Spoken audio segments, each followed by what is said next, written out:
श्रीगुरुभ्यो नमः हरिः ओम् श्रुतिस्मृतिप्राणायामालयं नमामि भगवत्पादशङ्करं लोकशङ्करम् आत्मा ज्ञानात् जगद्भाति आत्मज्ञानान्न भासते रज्ज्वज्ञानादहिर्भाति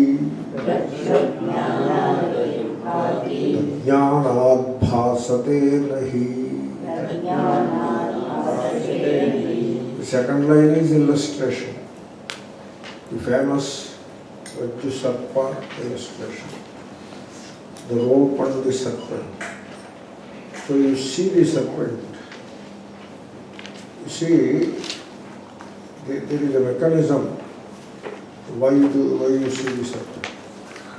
Suppose you see the rope correctly, you know the rope correctly, then you won't see the serpent. Only when you do not see the rope, you fail to see the rope. That is the ajnana, rajju ajnana. When there is the ignorance of the real, the false makes an appearance. Ahihi bhati. The false is the serpent, it makes an appearance. So why we give this example? You can give any other example also, but this particular example is given because the appearance of serpent is not a simple thing. It generates tremendous fear in the mind of the person. Sometimes people get a heart attack also of the false serpent. Heart attack of the false serpent. You see, suppose you know the rope correctly, you will never see the serpent. When you do not see the serpent, there is no bondage. Bondage which is in the form of fear and so many other things that follow. See, this Rajju Sarpa Drishtanta is a very potent Drishtanta, very powerful Drishtanta. Drishtanta means illustration, yeah. I tell you, once in a village, so all the people are agrarian, like the lead.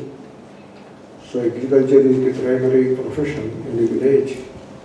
So this person, he went to the farm, the fields outside the village, and he is returning. While he is returning, in between the paddy fields, he is returning. Between a paddy field and another paddy field, there will be a small embankment. So through that he walks and he was returning. Suddenly, he was bitten by a serpent. The serpent was very black in color and it bites him on the foot, and immediately he is afraid for his life because the poison could make him fall dead within a very short time. Therefore he shouts, "Oh, I am bitten by the serpent," like that, the village folk, and starts running. And once a few other people catch his cries, they come running and they assemble and they immediately carry him to the serpent mantra person in the village. In the village there is a person who knows the serpent mantra, and when he recites that mantra and he does something about it, and then the poison it is an antidote for the poison. That is how it is believed.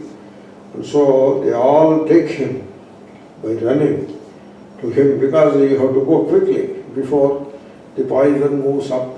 It was bitten on the leg or on the foot, therefore it moves up and up and up. So if it comes to the heart, he will die. That is the understanding. So serpent poison is a cardiac poison it is. And therefore he has to be saved very quickly. So they take him by galloping towards this mantra person. And immediately he receives him and prepares for the mantra operation. There is a preparation for that. He needs a small twig of neem tree for the mantra to work. and then a few particular grasses he picks up, and then he uses them to touch the wound where the serpent has bitten him. There was indeed a small wound out of which blood was oozing out, and so he touches with this neem twig and other grasses, and he chants the mantra and all that. He, in between, he inquires, now up to what point the poison has come. So the poison has come up to the waist. He can feel the poison, you know. The poison creeping up, he can feel. That is what he believes. So the poison is creeping up and up and up. Now it has come up to the waist. It's only another few inches and it will come to the level of heart, which is very dangerous. So the mantra is going on. Then there was foam coming from his mouth. That is the effect of the poison. The poison is taking effect, therefore the mouth was foaming. And then to understand the intensity of the poison, the serpent mantra guy, he asks for a red chili and asks him to bite it and munch upon it. He bites the chili and munches upon it and asks what is the taste. It tastes sweet to him because of the effect of poison. So all this was going on. One among those people, he was a bit thinking person. Generally people don't think. Either they don't think at all, some of them hand over the thinking job to the guru. This is the usual guru-dom situation. I'm telling the stark truth of the life. Guru will think. He will think all that is needed to think. He takes the help of his own guru. Parampara is there, you know. So, you know what is parampara? Parampara means the frozen thought. The thought was frozen and it comes from one person to the other, to the other, to the other, to the other. It is frozen. It doesn't change at all. If it changes, the parampara is broken. So that is considered a very undesirable thing. Anyway, there was one thinking person in that group. There were some 20, 30 people. One person was thinking. He asked him, where did the serpent bite you? Where? At what? Where while coming? So he said, you see that those fields are there, those particular two fields, and in between there is a path. While coming on that path, the serpent has bitten me. What was the color of the serpent? Black. That must be cobra.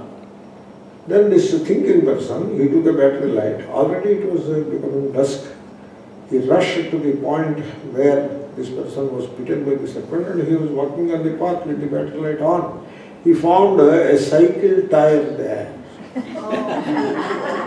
piece of a cycle tire. And the cycle tire will have a piece of wire also to attach to it. That wire was broken and it was sharp at the broken edge. That is what was, that was considered, he was saying, he takes it as serpent. Then he picks up that cycle tire with that sharp wire edge. There was some blood also to that. And he comes running. Here this mantra is going on. This person is on the verge of death. He will die soon. So everybody was anxiously waiting and the mantra person is struggling his level best to restore life in him. Then this man comes and shows, this is the serpent that has bitten you. He shows the piece of cycle tire and also this wire, broken wire. Oh, is that what he has bitten? Yes. You see, show where it is, here it is bitten. You look at it, that wound, a small prick was caused by this wire. This is the serpent. You saw it and assumed it to be serpent. There is no serpent there.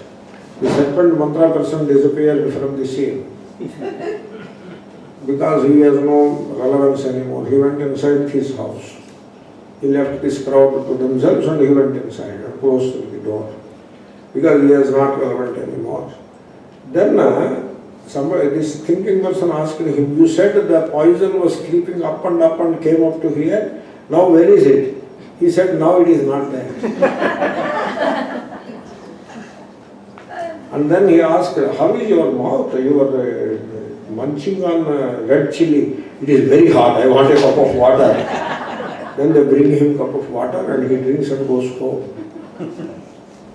Can you believe it? And the person can even die.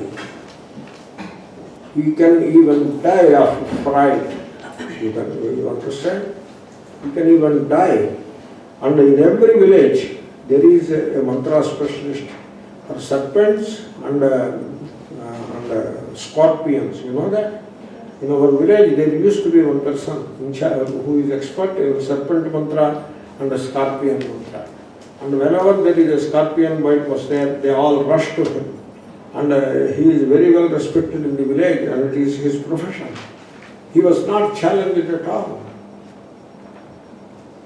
This is how Ajnana operates in people's lives.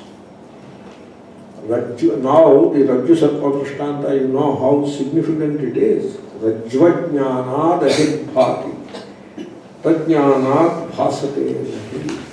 Also, the serpent stands for fear. This illustration stands for fear. And within the illustration, serpent is the source of fear. Not only in Hindu culture, in all cultures, people are afraid of serpent. And you see, when you are afraid of something, that something will always be in your thoughts. As long as you are afraid, it will be in your thoughts. You will never forget it. Only when the fear is gone, you will be able to ignore it. Because people are afraid of these serpents, you find the serpents in every culture in some form or the other. Hindu culture is no exception. You find serpent worshipped in different forms. Out of fear, the serpent is worshipped. So in the worship of Shiva, you see serpent. In the worship of Vishnu, you see serpent. Vishnu is supposed to be served by a serpent with 1,000 hoods, Adishesha or whatever. And even Ganesha must be having some serpent connection. And even Kali, etc. must be having serpent in some form or the other. I know for certainty Ayyappa has serpent. Ayyappa temple will have serpents on all four corners. I know for certain. So Babas, there are two Babas popular. The serpents they don't seem to wear yet. They are too human to wear a serpent. And they are very recent phenomena. And therefore the serpents have not entered into that worship yet. But most of the worships include serpents because people are afraid of serpents. In a way, there is some sense in it also because in those days the society was agrarian primarily. Agriculture was the primary profession. Most of the population was living in villages. And therefore, some of these crawling creatures are very much part of the life around. And therefore, anything that crawls, it brings out fear in the human mind. And therefore, what to speak of the serpent? There are innumerable stories about serpents. All kinds, but serpents have vengeance. And the serpent, suppose you step upon it, it is a cobra, it will take a vow to attack you and kill you if you step upon it. So how will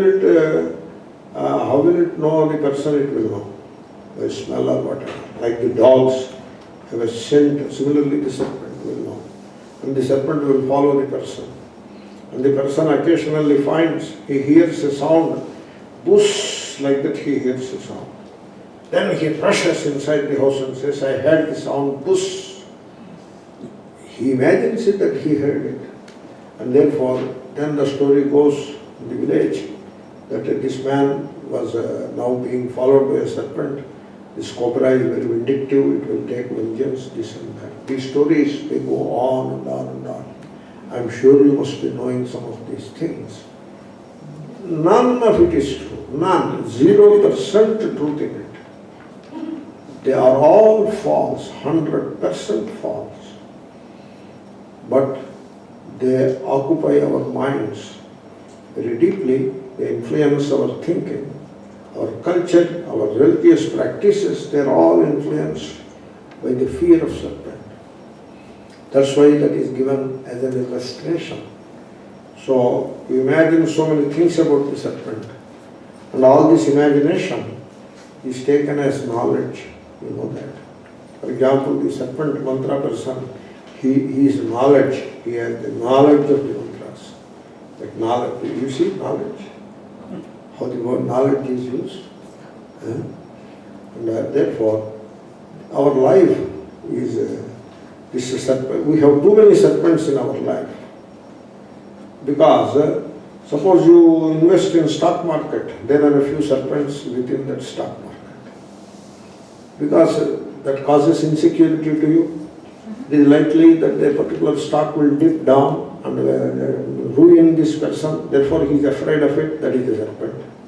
And then in the office or in the working place, you find an adversary, boss.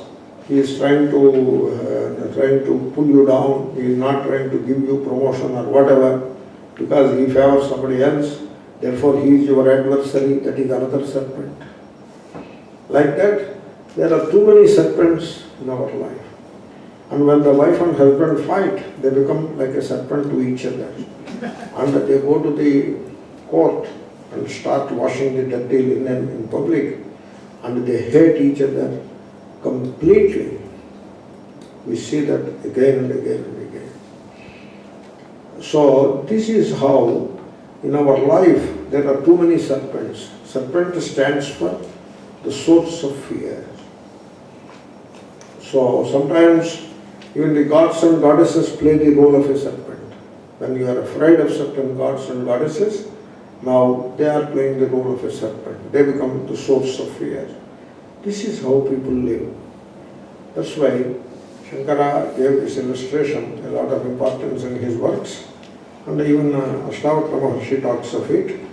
So this serpent is there in our life only due to ignorance.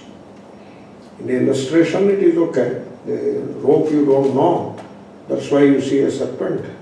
Similarly, in life, whenever you feel insecurity, you feel insecure, that is there with us, we are insecure, and then we are afraid.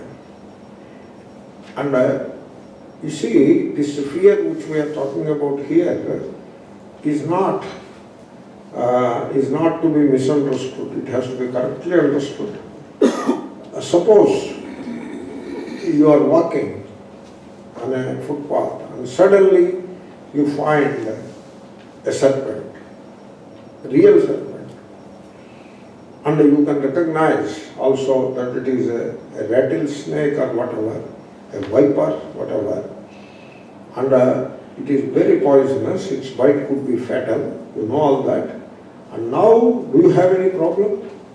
Do you have any problem in that situation? You do not have any problem. Don't say yes. You do not have any problem. You know, because you step back and do whatever is needed. Like in the bear country, they put a poster.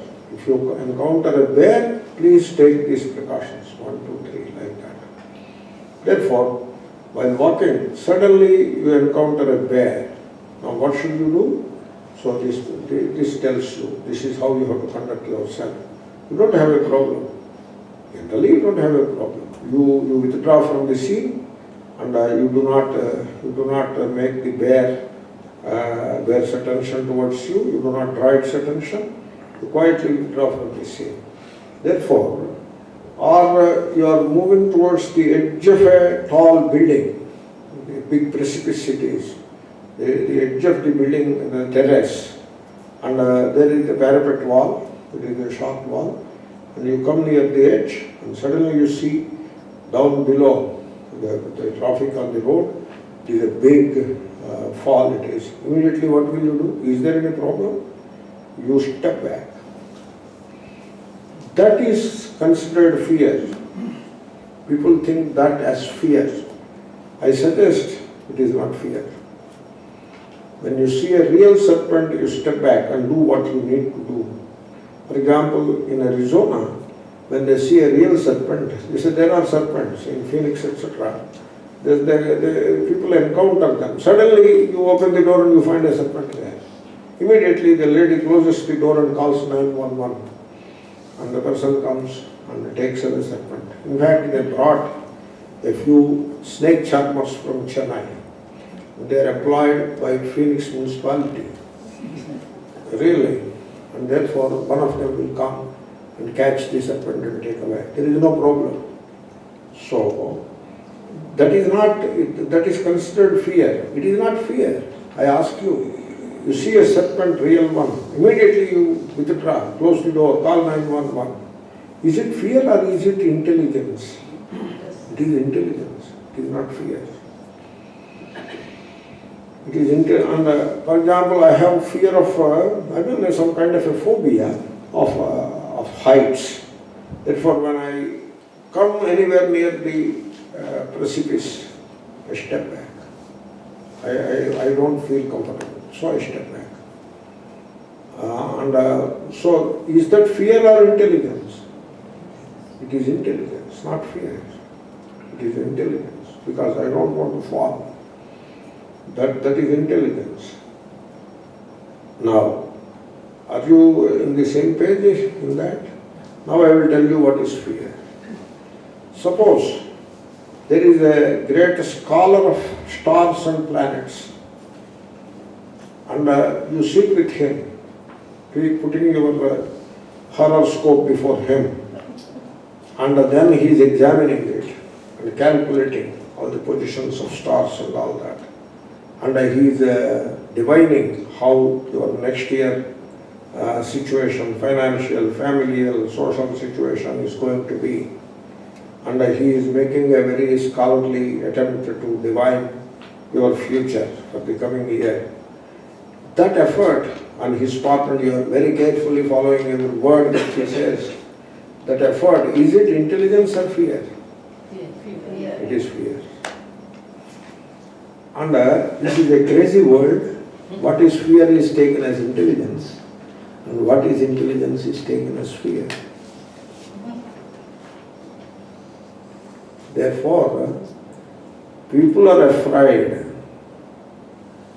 Afraid means they may not shake with fear and all that, but they are very insecure. They are not the unhappiness and insecurity. These are the foundations of human consciousness. They are the foundations. And keeping that insecurity in mind, this illustration, Rajju Sarpa, is being talked about. So, whenever you are afraid, fear, I am talking of fear, not intelligence. Suppose you go out into certain woods, you are likely to get infected, or you are likely to be bitten by something, therefore you prefer not to go there. That is not fear. That is not fear. That is intelligence. So you need not address intelligence. That you are doing great, that is fine. Fear is a psychological fear. You are psychologically afraid or insecure. We live in constant insecurity all our life. That is how we live. We should not shy away from that fact. That is the fact. And we should not shy away. We have to examine it. And suppose the children are not doing so well, then the parents are anxious. They are doing well, then also parents are anxious. The very nature of relationship is like that. They are anxious. And sometimes when they are about to enter into marriage, they write a contract. I think that custom is there in some of these societies. They write a contract. The contract is in the event of separation, how will we conduct ourselves? They write that contract even before the marriage ceremony is over, even before it is concluded, the contract is written and signed and all taken care. That shows the insecurity with which they enter into a relationship. And so I am trying to bring to focus one aspect of our consciousness. So we should not shy away from it. We have to acknowledge it. Namely, we are very anxious and worried people.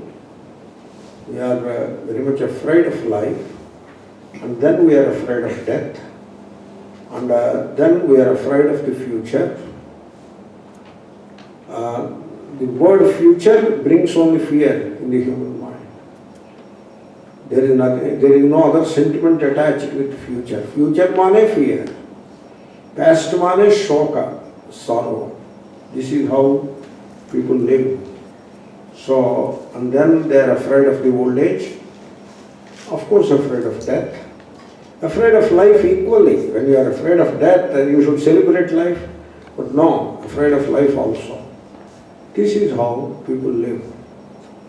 Then you may wonder, suppose people have amassed some wealth, now they must be free from anxiety, fear and insecurity, etc. No, no. It is a very, very unusual thing that the more wealth you accumulate, the more insecure you become.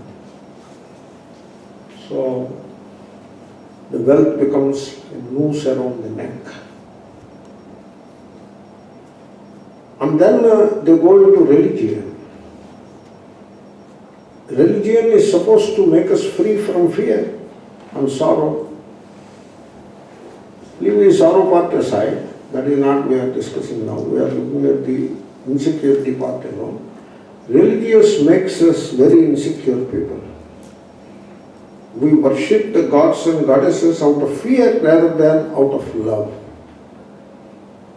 Nobody worships Ganesha out of love. They all worship Ganesha out of fear only. Fear of obstacles. Nothing is hidden. It is written in so many words. In fact, God himself is christened as the God of obstacles. Vigneshwaraha, the God of obstacles. So, there was a poem in childhood, we used to recite it. That was there at the beginning of a small text called Samasa Kusuma Valihi. Bhunayakam va, dhananayakam va, bhajan bhuvam va, dhanameti loke. You worship Bhunayaka, means a landlord. What will you get? A piece of land he will give you. Dhananayaka, the one who is endowed with a lot of money. You worship him. Worship him means make him favorable to you, propitiate him. What will you get? Dhana, wealth. Likely to get some, less or more. In the same way, if you worship Vignanayaka, you will get Vigna.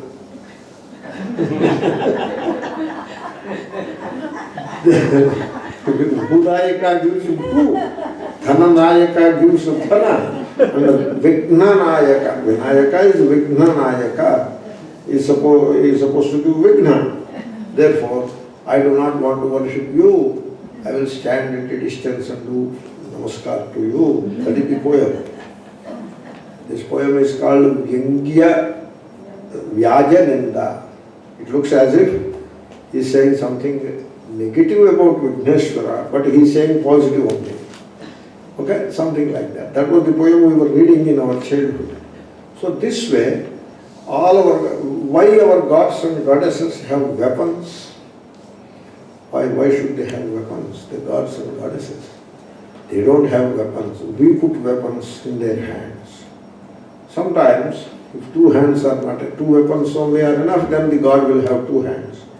If four weapons are needed, the god will have four hands. Dasha Praharana Dharini Durga. Durga is the goddess of ferocity, and she has 10 hands. Why 10 hands? Because she holds onto 10 weapons. Dasha Praharana Dharini Durga. All of this becomes a part of our religious life, and we stopped thinking about it long back. Therefore, none of it looks odd for us, or worth inquiring into, or worth noticing it. It doesn't, don't feel like you don't notice some of these things, because they have become integral part of religious life, and we don't have the habit of thinking. We only believe. Thinking is different from believing. Believing is like a tram car. Tram car. It doesn't even require a driver. It goes on a fixed path and comes back on the same path. That is how believing operates. Whereas in thinking, that is not like a tram car. Therefore, you have to acknowledge that in the familial, social and religious life, we are driven by fear. Driven by fear. The fear has many shapes. It is not exactly fear all the time, because of you shiver and all that. Not that kind of fear. It is insecurity, worry, anxiety. People are very anxious. Really. You show me a person free from anxiety, I will show you a jnani, Atma-jnani. So, all these are in place. You see, sometimes you look at a Swami and assume that he is free from anxiety. You are assuming he is not free from anxiety. He is anxious in his own way. He is anxious for his own reasons. And you see, sometimes there was a religious leader and he became sick. And the physician noticed that this person is not only sick because of some organ dysfunction, he is sick. Not only that, because the general health was at a low ebb, the person was depressed also. He is anxious and depressed. But then he is such a very famous religious leader. He is supposed to remove all anxieties of all other people, and he himself is a victim of anxiety attack or panic attack. He himself is a victim of depression, is unthinkable. Therefore, the physician quietly gives him an antidepressant drug without telling him and without telling his cohorts. An antidepressant drug he slips into his daily medicine, so that at least the person, before the organ recovers and he becomes normal, he will not suffer that much. This example I gave you. The big religious leaders are also not exempt from this issue of insecurity, fear and anxiety. Now, what is the solution? I have addressed the second half of the verse. Okay? What is the solution? Now, people are crazy. Crazy in the sense they don't understand anything, they don't think, they prefer to believe. If there is fear or insecurity, the other person cannot solve the problem for you. The other person in the family. Suppose the husband is anxious. What wife can do? How he can solve the problem of anxiety? By psychologically depending upon the wife. He cannot expect the wife to solve his problem of anxiety. Some people believe like that. When my wife is around, I am safe. When she is not around, the person is likely to become anxious. Like that. That is psychological dependence in a relationship. So anyway, therefore, the family members will not be able to help the person to come out of insecurity. They will help in some physical things, but not coming out of insecurity. Then we depend upon gurus and priests to bring us out of insecurity and anxiety. Would they? Can they?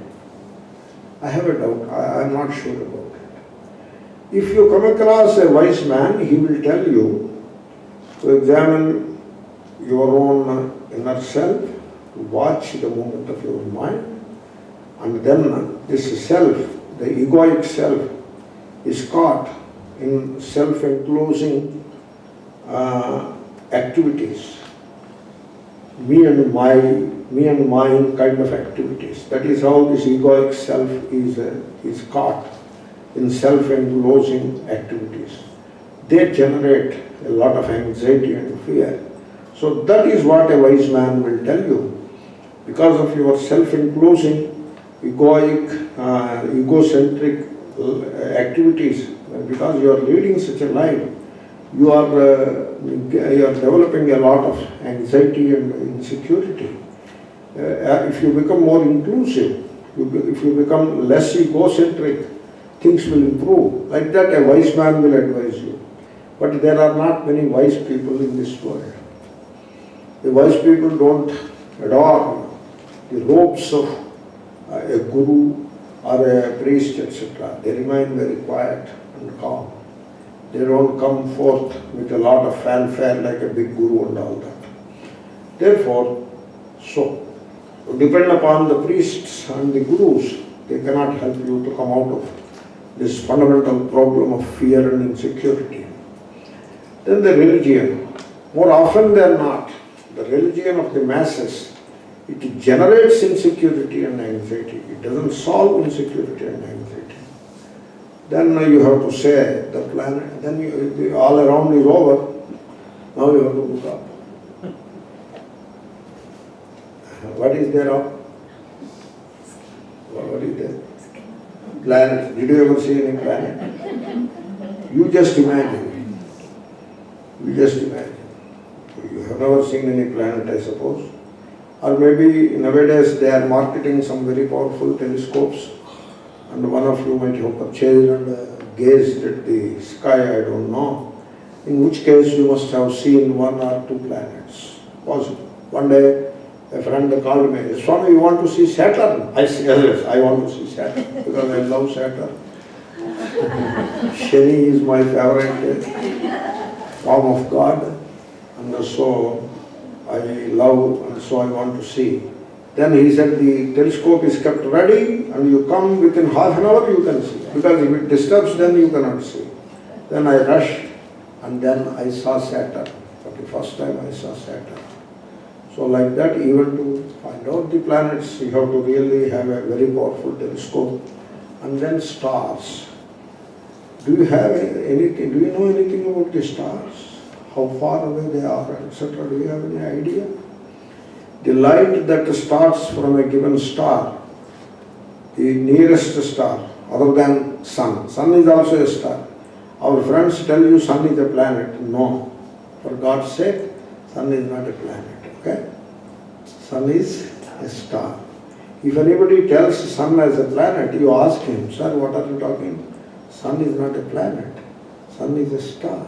You tell him. Then he will know what he will say. Shall I tell you what he will say? If you raise such questions, I cannot predict your future. And he will close the door, book and will go inside. Really? Shesham kopena porayet. Therefore, the sun is the nearest star, 8 minutes away from us. I mean, the length is measured in time scale. The velocity of light is taken into account. You all know that. Other than the sun, the nearest star, which they call some Centauri, Proxima Centauri, or some name is there, it is more than 5,000 light years. Means that star, the moment it decides to throw its light of bad luck upon you, that light will come and fall upon you after 5,000 years. So, you must be crazy to think that the stars will make you insecure. You must be crazy. Or I am crazy. You all decide that I am crazy. I will accept that title and go my way. Really. Then sometimes I wonder, am I crazy or are these people crazy? I don't know. Your insecurity, fear, anxiety has a single source, that is ajnana. Ajnana, ignorance. Of what? In the illustration, it is the ignorance of the rope. In the topic of discussion, it is the ignorance of your true self. So, you see, I tell you how. In our life, we have two selves, one self and another self. Look at it. An apparent self, outer self. Apparent self, outer self. Like I'm a father of 2 children, I am a physician or I am an engineer, I have a bank balance, this and that, and I have these issues of life. Life is like that. Life is very unkind to anybody, therefore life is not favorable to me, it throws up all kinds of challenges. That is the outer self. Okay? And that is apparent, it is obvious to you, that is yourself. And then there is an invisible inner self. An invisible inner self. Okay? And we give a name to that invisible inner self. It is called Atma. Okay? You come to Vedanta class and therefore you have heard the word Atma. Those who do not come to Vedanta, they don't even hear that word. For them, that persona which they imagine themselves to be, every individual believes himself to be, himself or herself to be a given person. That is the persona.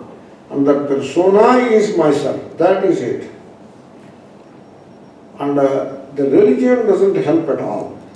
Because the religion tells that this persona was born on such and such date, at a given time. This is his constellation, this is the, like that it gives a chart, and that is the religion, that is the kind of religion people practice. What is religion in it? There is no religion in it.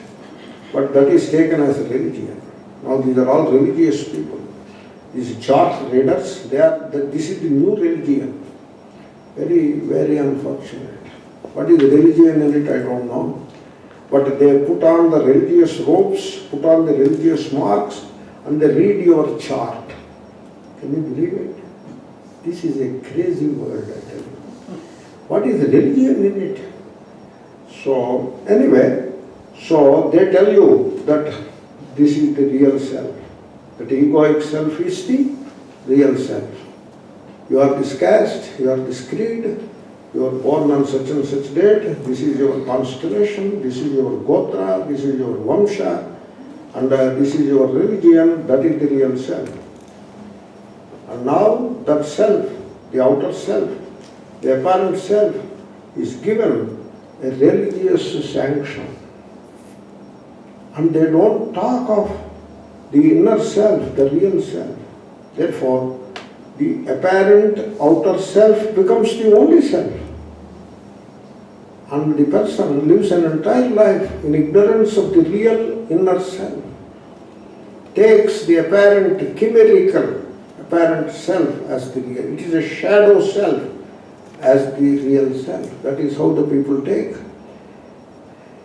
The apparent self claims to be an individual. That is what the apparent self does. It claims to be an individual. Individual money, with a caste, creed, race, religion, and then add horoscopes and all that. And so, being an individual, it is separate from every other individual. That is the apparent self. Okay? And this apparent self gives itself a name. A name, Mr. So-and-so, or Mrs. So-and-so. And then it seeks its own advantage in all activities. This self seeks its own advantage. It marries for its own advantage. It gives birth to children for its own advantage. It worships gods and goddesses for its own advantage. If for any reason one god springs up and says, I will not fulfill any of your desires, then he will forthwith stop worshipping that god or goddess without losing any time. This apparent self uses the religion for its own advantage. Are you following? And this apparent self wants to use Vedanta also to its own advantage. That is a very funny and peculiar development. And this apparent self is anxious, occasionally cheerful. It is afraid, lustful, enraged, hungry, thirsty, sleepy, cold, hot, healthy, sick, young or old, ever changing. This is what this apparent self is. Okay? any name to that apparent self. Everybody gives his own or her own name. They give some special name to his apparent self. You don't need a name, a number could have been enough. You don't need a name. Just because you call this apparent self Rama, it doesn't become happiness. You call this apparent self Caesar, it doesn't become an emperor. So, this apparent self, ever self-seeking. The apparent self says to the wife, I love you. He doesn't love the wife. He uses wife for his personal advantage and comfort. Says to the son or daughter, I love you. He doesn't know what is true love. In every relationship, this apparent self is seeking his own or her own advantage. Okay? Then the real self. It is unchanging. The apparent self is ever changing. Like a sinusoid curve, like going up and coming down. Happy and happy this way, that way. Whereas the real self, Atma, it is never changing. It is unchanging. Okay? And it is immortal. The apparent self was born. It is going to die. It carries a horoscope to prove that it was born, along with exact time and all that. That exact time is an imagination. Nobody knows exact time at all. But they imagine that they know exact time. And then this apparent self believes that it was born. And the diviner who predicts things, what he predicts, I don't know. This is something amazing. And so he predicts he will live when I was a child, 10-year or 8-year-old, a diviner, I came across a diviner. He reads the palmist. He said, you have a 70 years life. That is what he told me. And then all the people around him, elders, they were all very happy. Oh, this guy is going to live 70 years. Because in those days, 70 years is unheard of lifespan. 70 years he is going to live. Now the same diviner will change the language now. He will not say 70 years. If he starts saying 70 years, nobody will go near him. He will lose all his customers. Now he says you are likely to live 95 years. What to say? It is all a sad saga of ignorance. That is all you can say. So you don't even don't feel like pointing out, because the ignorance is so deep-rooted. You don't feel like saying ignorant anymore. Anyway, this real self is unchanging and immortal. It has no individuality. Individuality is a circle, and the apparent self is a center. The center of the circle. Circle is mine, center is me. Sometime I will discuss that aspect a little more.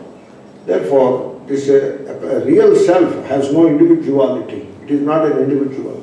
It is the whole. It is the self of all. This real self is equally within every human being, within every living being, every living creature. It is the self of the vegetable also, vegetable kingdom also. It is the self of the mineral and inanimate kingdom also. That is the self, the Atma. So, you see, this real self, people are ignorant. They don't know the real self. And they take the shadow self, the personality, as the real self. That's why, suppose, you tell me, suppose a teacher of Vedanta who claims to be a very great traditional parampara teacher of Vedanta, suppose. Somebody says something against him or her, something against, attacks his personality, and that teacher becomes angry. Is he the apparent self or the real self? He is the apparent self. Suppose the teacher doesn't become angry. he sympathizes with the abuser, the abusing person. He sympathizes with the abusing person. He blesses the abusing person. He doesn't feel unduly angry or hurt or whatever. Means what? The apparent self is not in command. The real self is expressing. The apparent self is like the mass of clouds that covers the sun. Sun is ever shining, but a cloud mass is enough to cover up the sun. Similarly, this apparent self, it covers up the immortal self, the real self. And because you have not understood, you have not realized yourself correctly, Atma Jnanat Jagat Bhati, you experience a Jagat. You see, I tell you, the apparent self looks around and sees a world, multitudinous and variegated world. That is the kind of world that the apparent self sees all around. Because it itself is a separate individual, therefore it says individuals, separate. It is male or female, therefore it sees male or female. It is a Brahmana, Kshatriya, etc., therefore it sees Brahmana, Kshatriya, etc. It is a body identified self, therefore it sees all bodies as selves. It is an emotional self, therefore it sees all emotional selves. That is this apparent self. That is the Jagat. This apparent self is insecure, fundamentally insecure, because it engages itself in self-enclosing activity. Do you get that expression? Self-enclosing activity. Every single action that you perform is meant to secure some advantage to the apparent self. You undertake pilgrimage for the benefit of apparent self, to acquire punyam for the apparent self. Real self doesn't need punyam. It doesn't get punyam, it doesn't get papa. No punya or papa ever touch the real self. They belong to the apparent self only. The apparent self loves to perform papa, but he is afraid of the consequences of papa. The apparent self doesn't care too much for punya, but afraid of the future, it tries to acquire punya. The entire religion practiced by the masses, I say like that, to distinguish it from the true religion. There is a religion called true religion, also sometimes called Vedantic religion. To distinguish from that, I say the religion practiced by the masses. This religion is practiced by the apparent self for its own advantage. That is the apparent self. And therefore, this apparent self is perennially insecure and anxious and afraid. All because of its engagement in self-enclosing activity. That is what I was explaining, self-enclosing activity.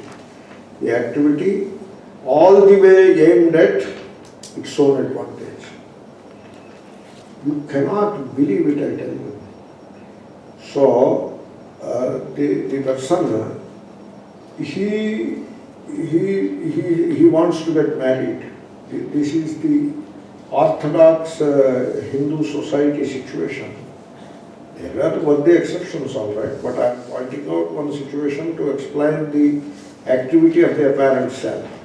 So this young man wants to get married. Now the parents, they decide whom he should marry. And he should marry the girl the parents decide. And the parents are sure that the girl must be from their own caste and from their own subcaste. The girl should not be from any other caste or subcaste. And the girl should come from a rich, prosperous family. It should not come from a poor family. And the girl must be educated moderately, not too much educated. Too much educated, the girl is likely to become haughty and take things into her. Not educated also doesn't look nice in the society. And therefore, for social gatherings, etc., you need some kind of a fashion and all that. Therefore, a little education, BA degree, that is all the apparent lady has to be. And then the girl should bring a lot of dowry. And then the girl should bring a lot of gold with her. She need not give the gold to the father-in-law, but she can keep all her gold with herself. But she should come with a lot of gold. Okay? And then the girl should have the proper horoscope. It is not horoscope anymore. It is horoscope, it is. Because of this horror associated with this scope. And so the horoscopes should match. Suppose all other factors are extremely good. Dowry, gold, all these things, cash. But the horoscope is not matching, not a problem at all. We have the priestcraft is ready with a variety of rituals to address that imbalance, and they will set right that balance. That is not an issue. Just chant one mantra 16,000 times and then do homa 160 times and tarpana 1600 times. Even I know all those mantras. So the imbalance is set right. But suppose the horoscope is perfectly all right, but all other things are not in such a good shape, we don't want it, we will sit. This is the apparent self. This is the religious self. This is the orthodox traditional self. Now, is that the self you want to take it to Vedanta? You got it all wrong. That is not Vedanta. The Vedantic self, the true self, it has nothing to do with myself and yourself. It is the self which is the self of all human beings. It is also the self of all animals, birds and all creatures. It is also the self of the entire vegetable kingdom. It is also the self of the mineral kingdom also. It is the self of Shani. It is the self of Rahu. It is the self of Guru. It is the self of the sun. It is the self of Vishnu. It is the self of Shiva. It is the self of myself and it is the self of yourself. It is the same self. Because you have not understood that self properly, that real self, you find yourself in the bondage of insecurity and fear and the sorrow, shoka. That is the verse. Atma jnanat jagat bhati, the jagat which makes you so unhappy, so insecure. It appears so real to you only because you do not know your true self. Atma ajnanat jagat bhati. The moment you know your true self, Atma jnanat, the moment you know your true self, na bhasate. The world that haunts you, the world that persecutes you, the world that makes you insecure, it stops appearing, it vanishes, it doesn't appear anymore. You see, a Mahatma was going by the forest path, and suddenly it was the dusk is approaching, and the light has vanished, and it is already becoming dark. He is rushing so that he should reach the nearby village. Suddenly there was a huge tree there. Generally, the tree occupied by a demon. The demons in India, they occupy tamarind trees. That is how that is that is how it is. Then there was a huge tamarind tree. He sees it. The moment he sees it, he gets a doubt or whatever. So the demon, it appears before him. The demon, it was a Brahmana in its earlier birth, therefore it is called Brahmarakshasa. So presently it is a demon, but still demons also have caste, Really? They have caste, they have gender, male demon, female demon and all that. This is the male demon, a Brahmana demon, and he knows all the mantras also. Brahmarakshasa, he appeared before him. He says to the Mahatma, I am hungry, now I love human flesh. You came my way after a long gap, and so I am going to eat you. Then the Mahatma was immediately, he was afraid a little, and then he understood. Okay, the Atma is the same. What a big deal. I am immortal anyway. The body, if it falls, let it fall.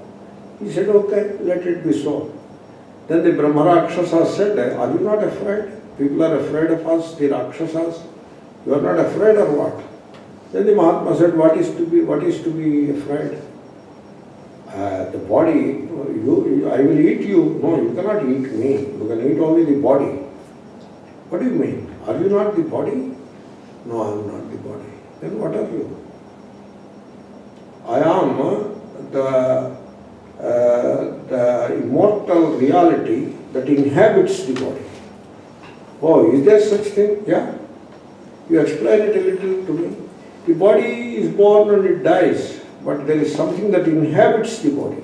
Like there is a house and somebody who inhabits that house. Similarly, this body is inhabited by a thing called Atma, and that doesn't die. It is not achedyoyam. You cannot cut it to pieces. You can cut the body to pieces, but not the Atma. Ashosyoyam.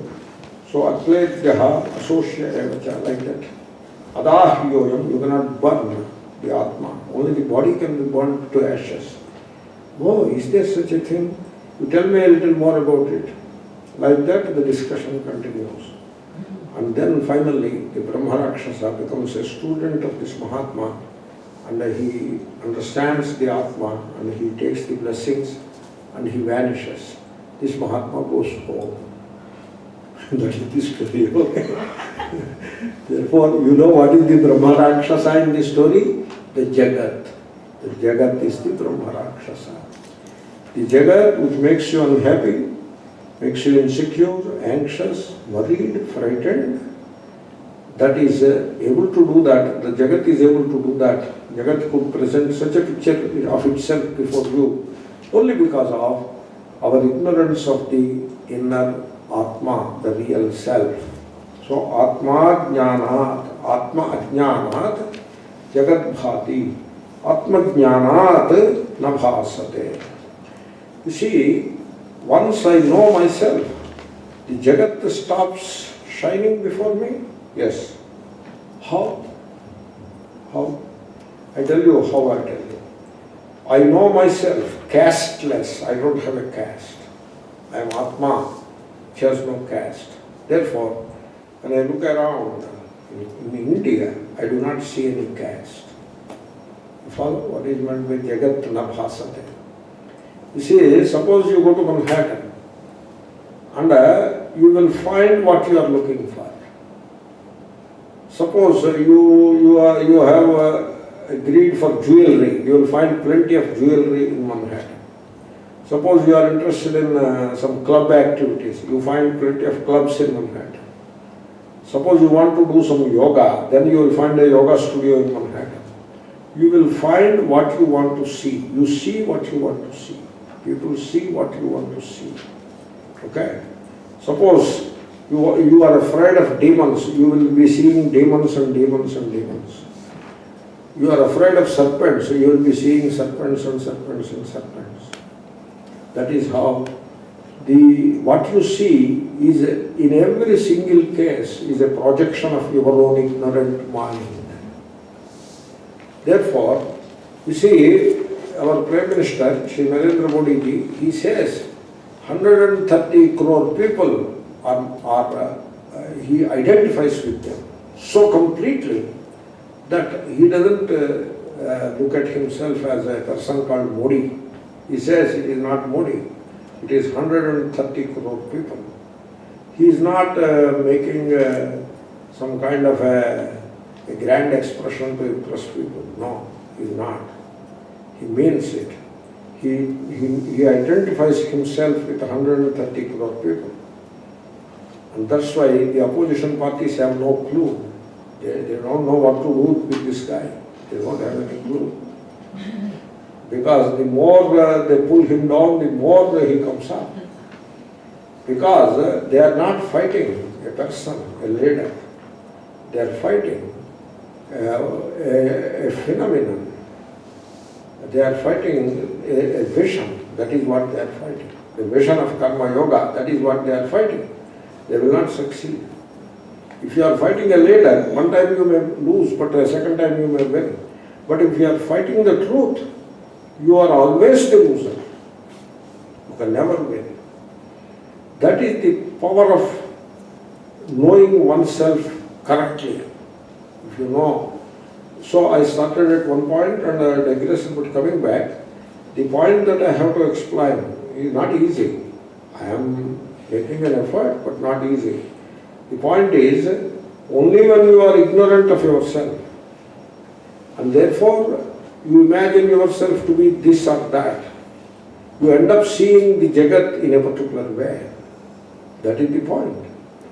For example, if I am conscious of myself as a caste guy, like a Brahmana, then I will be seeing Brahmanas, Kshatriyas, etc., non-Brahmins and all that. If I am conscious of myself as a Telugu guy or a Punjabi, then I will be seeing Punjabis and Madrasis and all that. But suppose I do not ever feel myself as a caste, then I don't see castes. They don't appear to me. And I never feel myself as a regional identification. I don't see any region. I do not see even Indian, non-Indian, because I do not look at myself as Indian. I look at myself as Vasudhaiva Kutumbakam. Therefore, I see all as myself. And all of the self, this is the Sarvatma Bhava. When you have that Sarvatma Bhava, means when you understand yourself correctly, you see the same self everywhere. You don't see enemies and friends. You see the self only. You don't see enemies and friends. Unless you have that wrong understanding of yourself, you cannot see enemies and friends. If you know yourself correctly, there are no enemies to be seen. You don't find any adversaries. Don't find any competitors. There are no competitors for you. They claim themselves to be competitors, but you look at them as the self itself, Atma. The abuser, himself or herself, is no less Atma than anybody else.